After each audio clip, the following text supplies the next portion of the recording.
Welcome back to the channel. I know it has been a little bit of time since I've done some video content, but it's been for good reason, I promise. Today we got a conversation with our good friend, Dr. Madhava Setty, who's been on the channel many times before. He was listening to a podcast by Sam Harris. Now, for those of you who don't know, Sam Harris is an American philosopher, neuroscientist, author, and podcast host of Making Sense, a popular, well-produced podcast designed for longtime fans, newcomers, haters, lovers, critics, and curious dabblers in the philosophy and works of Sam Harris. His work touches on a range of topics, including rationality, religion, ethics, free will, neuroscience, meditation, psychedelics, philosophy of mind, politics, terrorism, and artificial intelligence. So Sam Harris touches on a lot of subjects that we've been touching on here, in Collective Evolution since about 2009.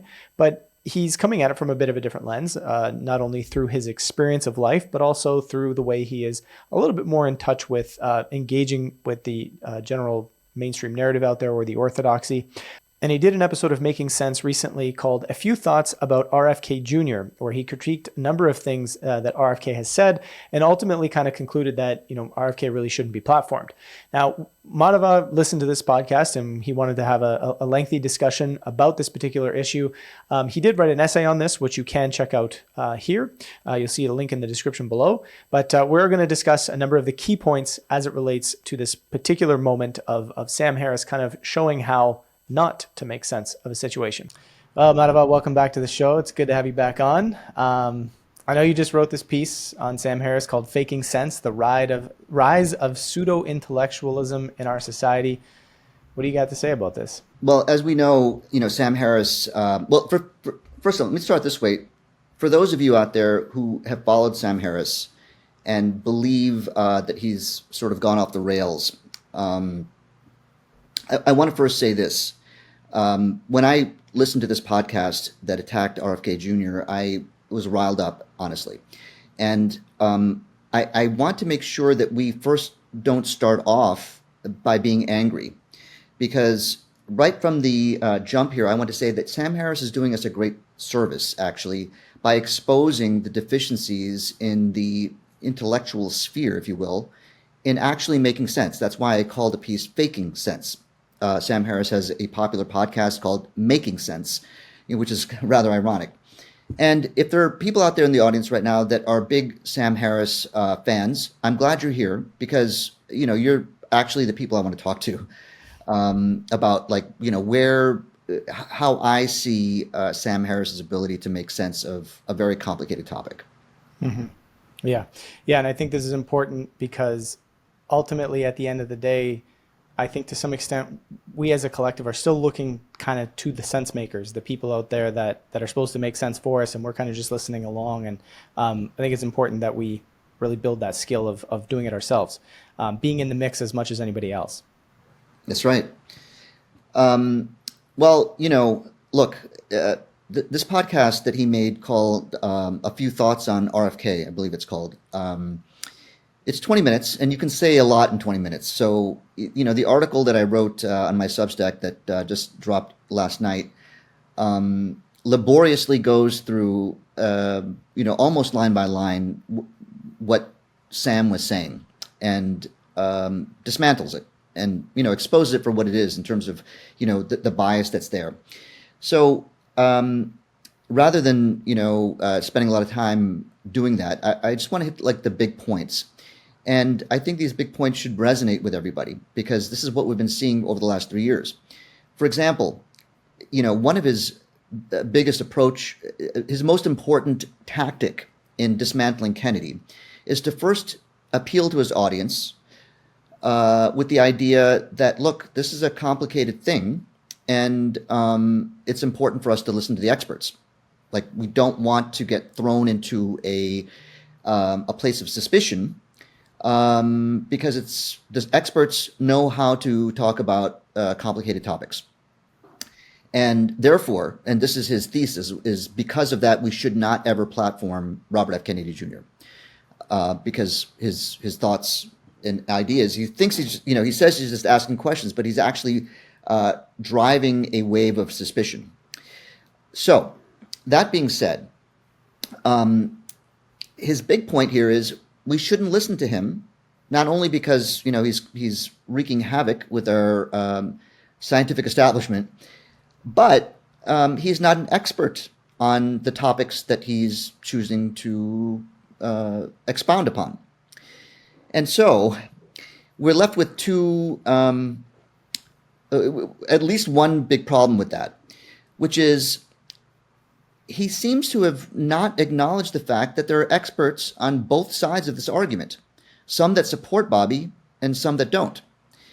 And to him, for some reason, it seems like he doesn't even know that there are like world-renowned scientists and people who are credentialed, people who have written, dozens of peer-reviewed publications that support Bobby Kennedy's position. Rather, he just sort of models it as, well, this is an environmental lawyer that's talking about these things, and we shouldn't trust him because we have experts that are doctors. So that is a huge blind spot, right? He doesn't talk about, Pierre Corey, Peter McCullough, Paul Merrick, Meryl Nass, Asim Malhotra, Robert Malone. You don't have to disagree with everything that these people are saying, but to just acknowledge that there are no other experts whose opinions should be considered is a massive blind spot. Yeah. And so now here we have a problem, which is how do you know which expert to agree upon, right? And here he is now promoting the idea that you need to be an expert before you can have a platform on this complicated topic. He has a bachelor's in psychology and a PhD in neurocognitive science from UCLA. Okay, not vaccine or medically related, but for some reason he can appoint himself as the arbiter of which expert to agree with, right? So he's caught in a massive double standard. He's saying, don't trust the experts, but unless they have medical training or have published publications or whatever, but you can trust me because I know which expert to agree upon. Now, I'm not saying he's wrong, but he's caught in a double standard because he's telling his audience that it can't be done, but you can trust me. Yeah.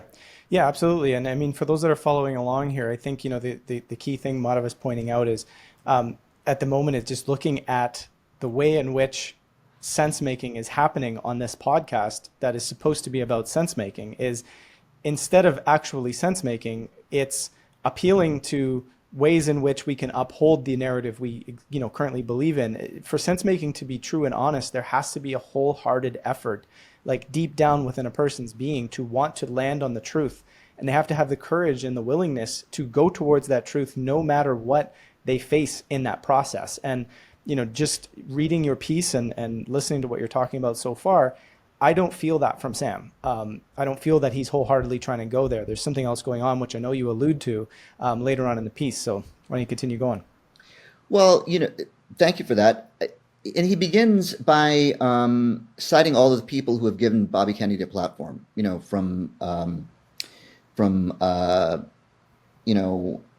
is it now?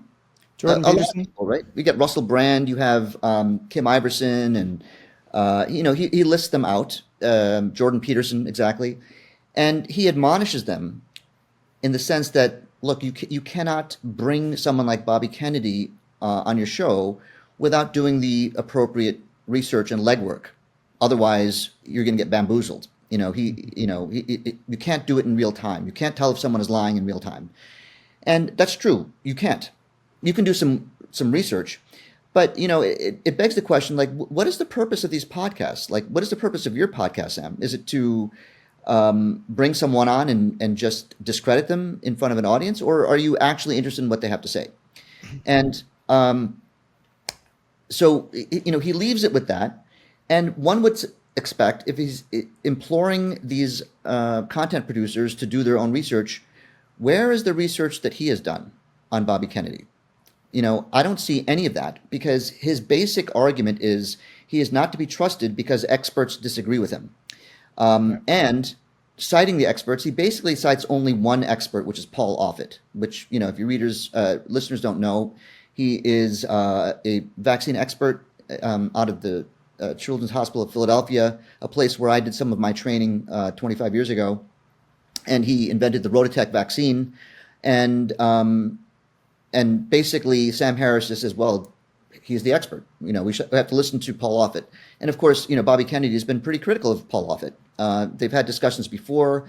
And throughout the podcast, Sam Harris basically says, well, Bobby says this and Paul Offit says that. So we know that Bobby's wrong because Paul Offit says this. And so he just completely has solved the he said, she said problem by just going with the person who's not Bobby Kennedy. Like, that's not sense making, right? No, no, no. Yeah, and he did that with the Jake Tapper CNN situation as well, didn't he? Yes, precisely correct. So what Joe is alluding to here is there was a story, allegedly, about what's called the Simpsonwood meeting, which is a fascinating piece of data that had to do with vaccine manufacturers and officials from the CDC and the FDA and the WHO meeting in secret in Georgia in 2000 to discuss the fact that it seemed like thimerosal in vaccines were causing an uptick in childhood neurological conditions. And Kennedy obtained a transcript of that meeting. And that's what this planned story on ABC, where Jake Tapper was working at the time in 2005, was supposed to be about. And it's turned out that the day before it was supposed to drop, it was canceled by corporate. And Kennedy talked about it on the Jordan Peterson podcast last month. And what's interesting is Sam Harris has said, oh, well, it's obviously bullshit because Jake Tapper came out with his own statement about what that was about. And it doesn't jibe with what Kennedy says. So what does that mean? Well, it means that Kennedy's lying, right? It's the same problem. Like, how do you know that Jake Tapper isn't influenced? Could it be because he's a journalist whose salary is paid by CNN? And the last time I checked, CNN gets a couple of bucks every once in a while from pharma. So, like, you don't think that's a conflict of interest?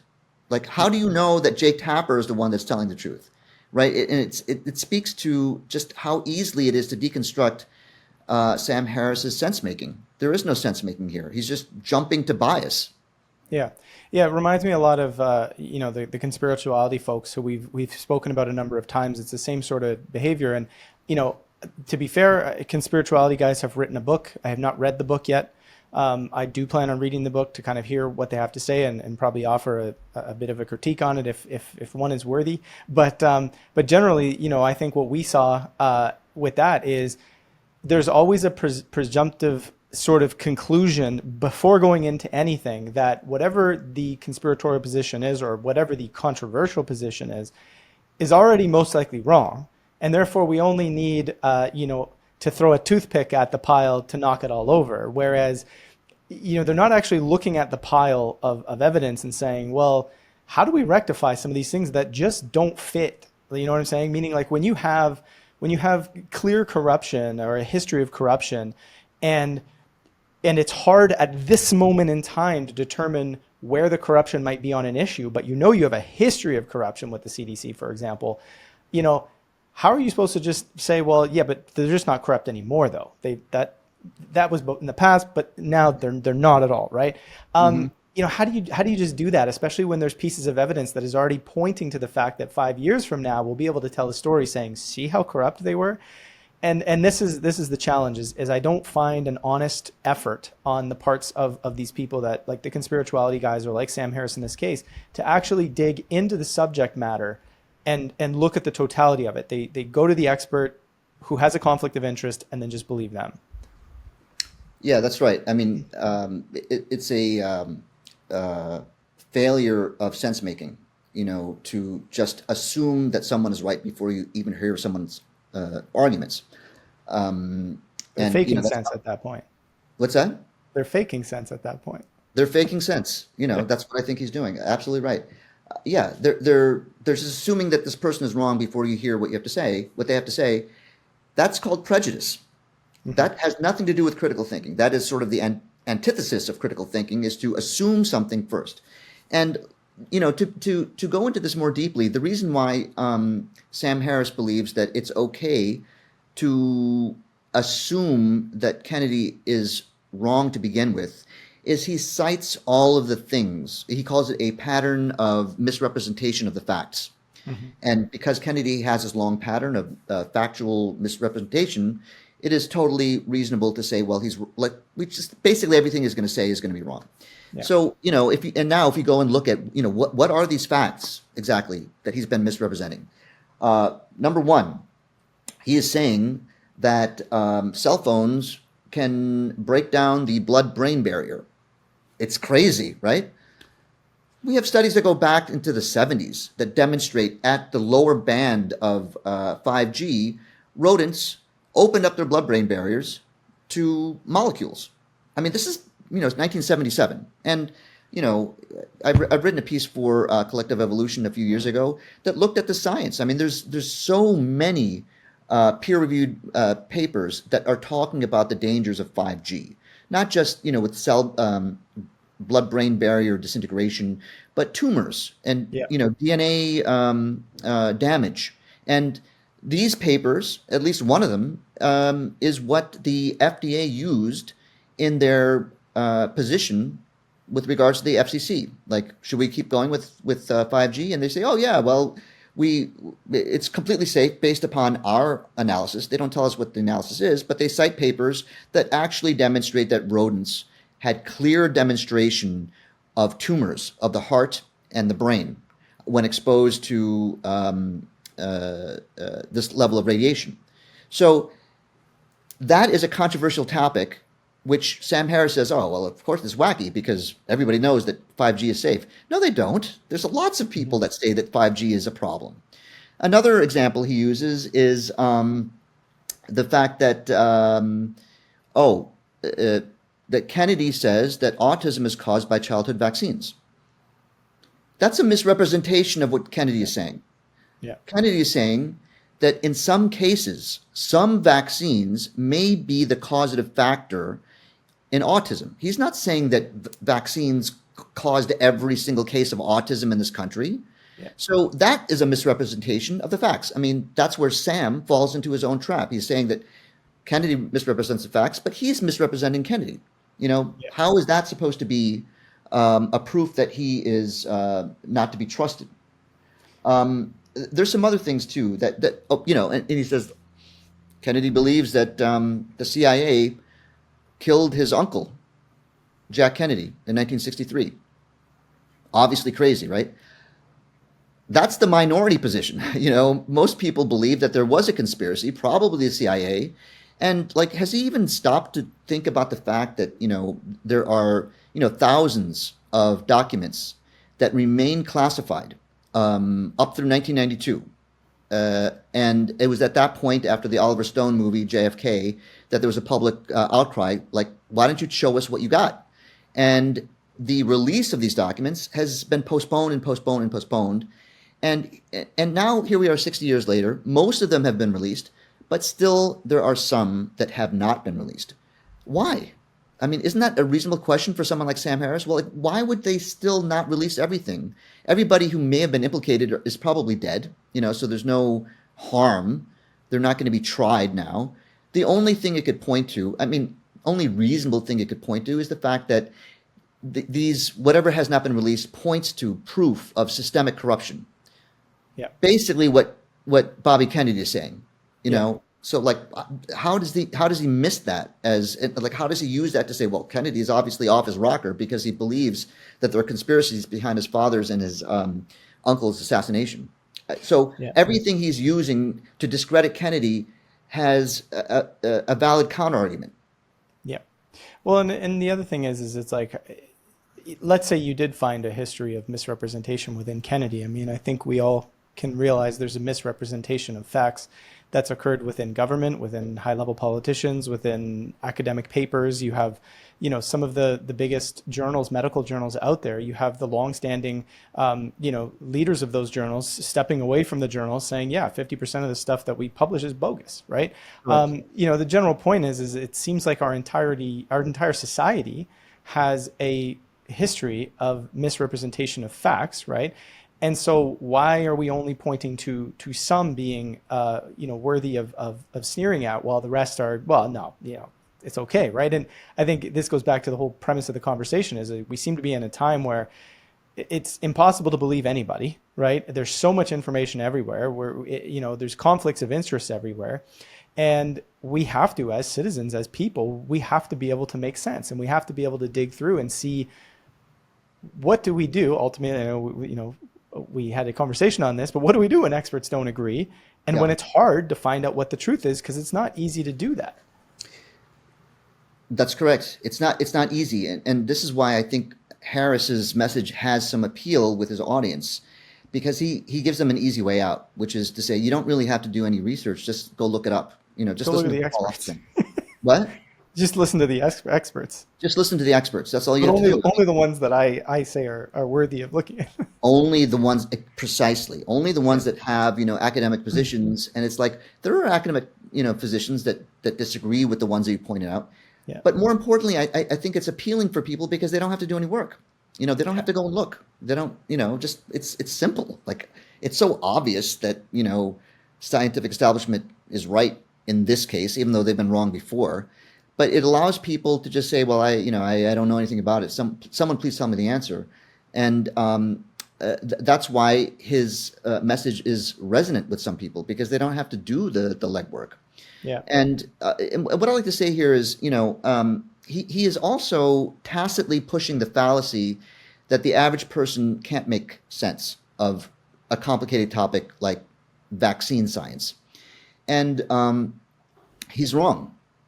He really is. And you don't have to be a vaccine expert. You don't have to be a doctor. You don't even have to be a scientist, because there is clear misinformation coming from our own agencies of public health, that it doesn't take a rocket science or a brain surgeon to distinguish as being false. And I would say, and I don't want this to be missed here. I know we want to cut this podcast down for consumption, but this is an important part of like Kennedy's position.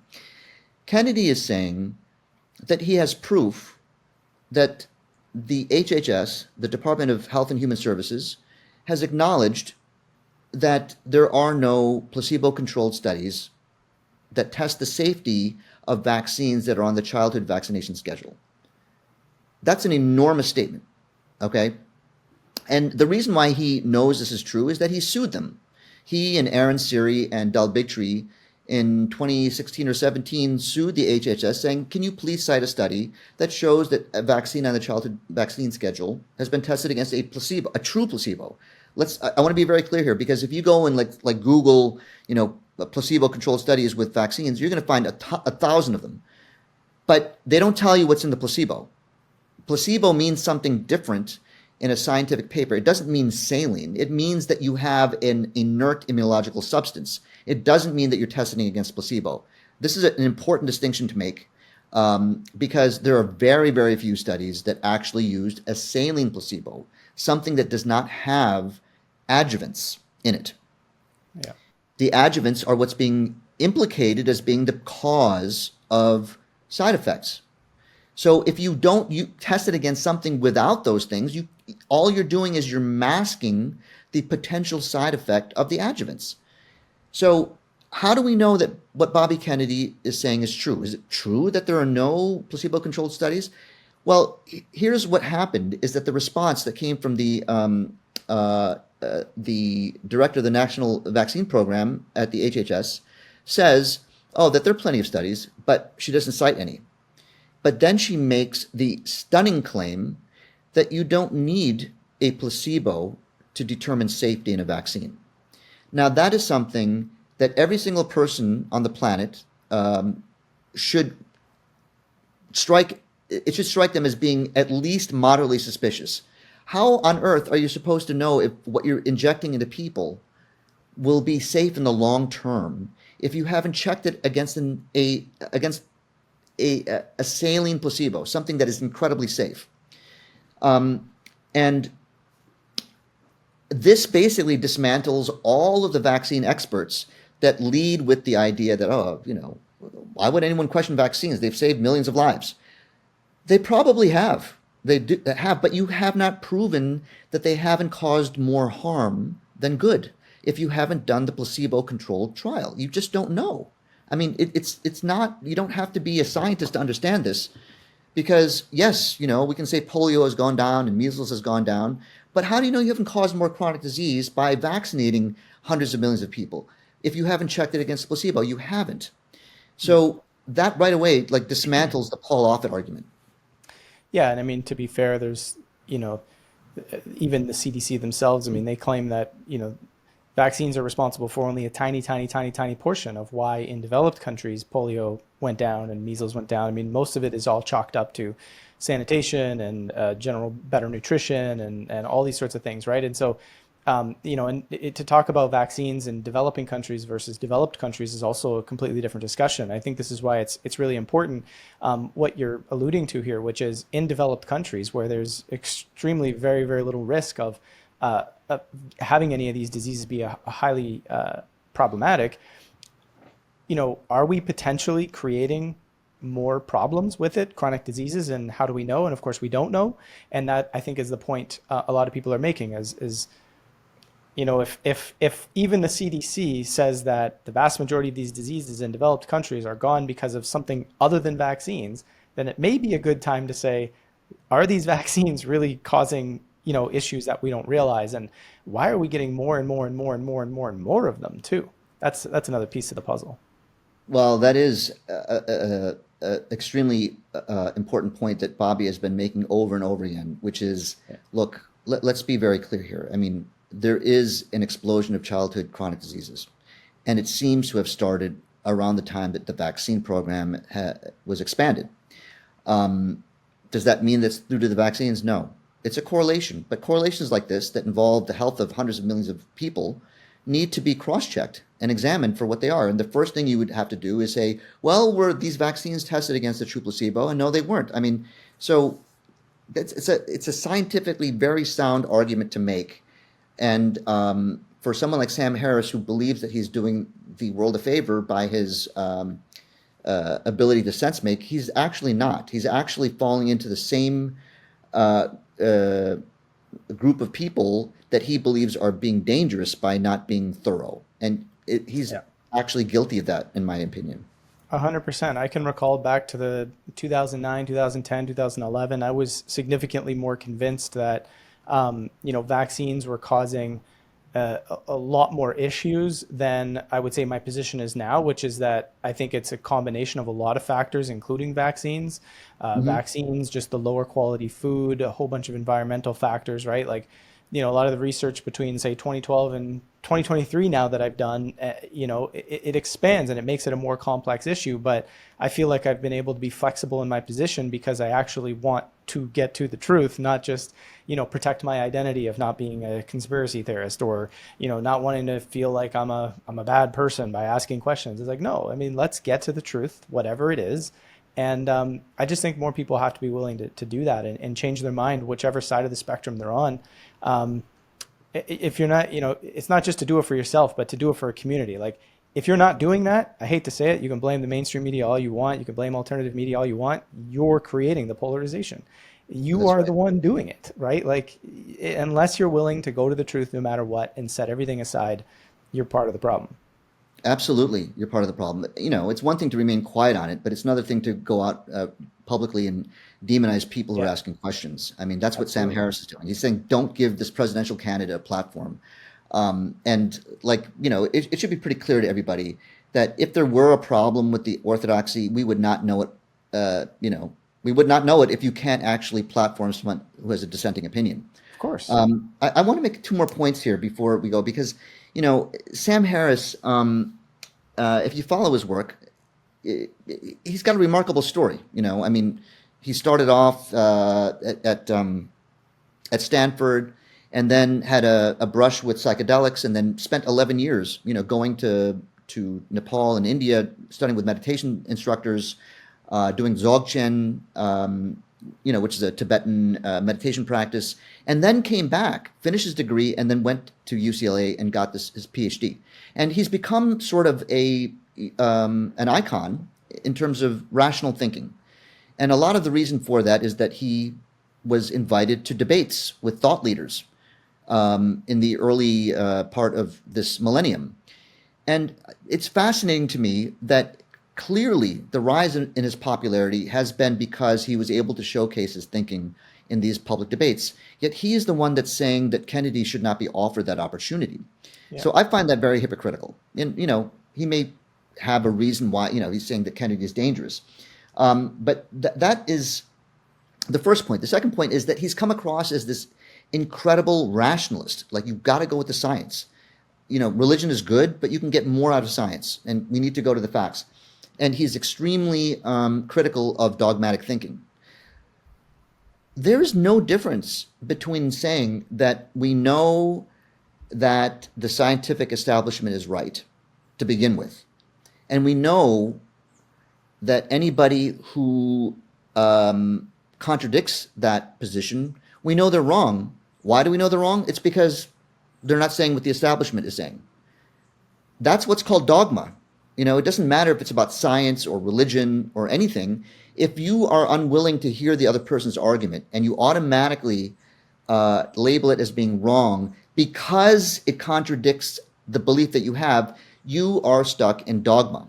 Yeah. And it's shocking to me that someone like Sam Harris can't see that. I mean, it's like right in front of him. Like, what's the difference between what you're saying and the people that you criticize, for their religious beliefs because they're stuck in dogma? You're stuck in dogma. I remember Michael Shermer, who I know you cite in the article as well. Obviously, the chief skeptic at the Skeptic Society there, and don't get me wrong, I'm sure the guy's done some good work and exposed some lies out there. And it's not to say his whole body of work and who he is as a person is bad, but he had a critique of me and my work at one point many years ago, saying that when it came to consciousness studies, which was the idea that somehow human consciousness could have an impact on our physical reality, he said, well, it's wishful thinking. I don't think he means poorly. This is him talking about me, but he doesn't know what he's looking at. And, since he made those comments, a ton more science has come out around how clear it is that human consciousness and what we know of it and its impact on reality, we know even less about it, like in the sense of the scientific orthodoxy is falling apart, right? And yet, he was so quick to say that everything I was saying was wrong, probably to the point of, yeah, maybe you shouldn't even platform that guy. I don't know. Maybe he would say that. Maybe he wouldn't. But would he say that now? And if we weren't platformed and we weren't sharing all of these studies that came out over the years, would the collective know that the science around consciousness was changing so much? No, you have to platform these ideas, even if the chiefs at the time are saying, no, it's wrong, because guess what? They can be wrong. We've always had that in society. And the thing is I think if we drop the ego and identity around being right and wrong and just be curious and have fun with each other, exploring, our world, I think we would be in a much better place. It would certainly be a lot more fun. But the Michael Shermer character is, and I like to think about these people like Sam Harris, Michael Shermer, Daniel Pinchback, and the conspirituality trio. It's easy to just sort of say, to grant them like a personal identity. They have one. They're individuals, but they really represent something that's happening in the collective consciousness. They're voicing something that's happening in our sort of universal, consciousness as a planet. So, rather than getting very angry at these individuals, but let's examine what these people are saying. So Michael Shermer, for example, who is the skeptic? He's a professional skeptic. Skeptic Society, Skeptic Magazine. Yeah, I mean, he claims to be skeptic. He's a skeptic, and the problem here is that he comes across, or he believes he's being scientific because he's skeptical. Scientists are skeptical too. That's what makes their opinions very credible, is that they're skeptical. They're most skeptical about their own position, right? And they're skeptical of people who propose different ideas and theories. They're universally skeptical. Shermer is skeptical of everything that's not establishment. It's like, oh, that's wrong. That's wrong too. No, because we know this. Like, come on. So he is actually, distorting what it really means to be scientific. Yeah. And the reason why I think, here's what's interesting is that Sam Harris, the reason why he alluded to Michael Shermer is he said that, and by the way, Michael Shermer has pointed out that Bobby goes with the establishment science on climate change, not exactly, but that's what he says, but somehow doesn't go with the orthodoxy on vaccines. How ironic. I mean, like stop and think about that for a second. Basically, he's announcing to the world that you must go with the orthodoxy on everything. It's On impossible everything. to have, right? It's like you can't disagree with it. You have to either go with it or not go with it. Like you have to be an orthodox scientist or you must be a conspiracy theorist or an anti-science whack job. Yeah. The idea that there could be like a differing opinion to him is like, whoa, that can't happen. Yeah. It must be ironic. Yeah, it's ironic only if you fall into one of those two categories. And the point is that Michael Shermer pointed that out. You had to go to Michael Shermer to just do like a 5-second Google search. What does Kennedy believe about this, and what does he believe about that?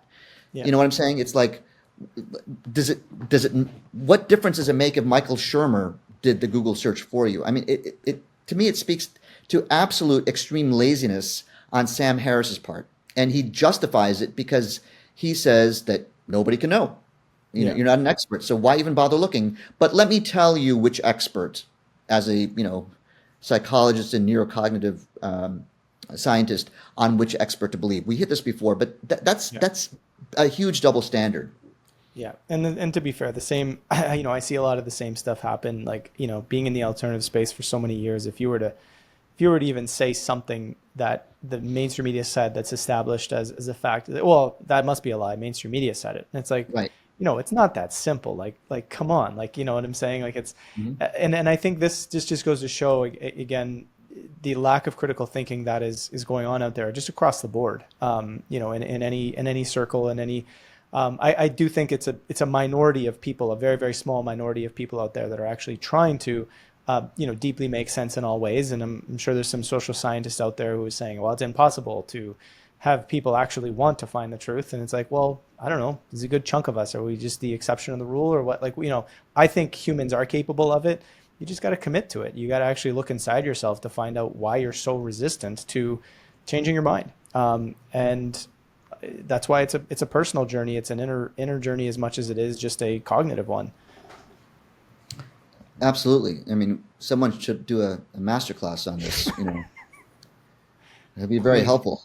You should join. It's important. It's important. Well, in any way, look, I closed the article with some questions to my readers, which is like, what is driving this strange sense making from Sam Harris, who's supposed to be the expert in making sense? And it's very easy to say, oh, he's bought off. Someone is paying him to create, this false narrative. Or he is just super ignorant and has not like done any research. Is it one of the two, or is it something else? And with regard to, he's just too stupid. I don't think, look, I think he's a smart guy.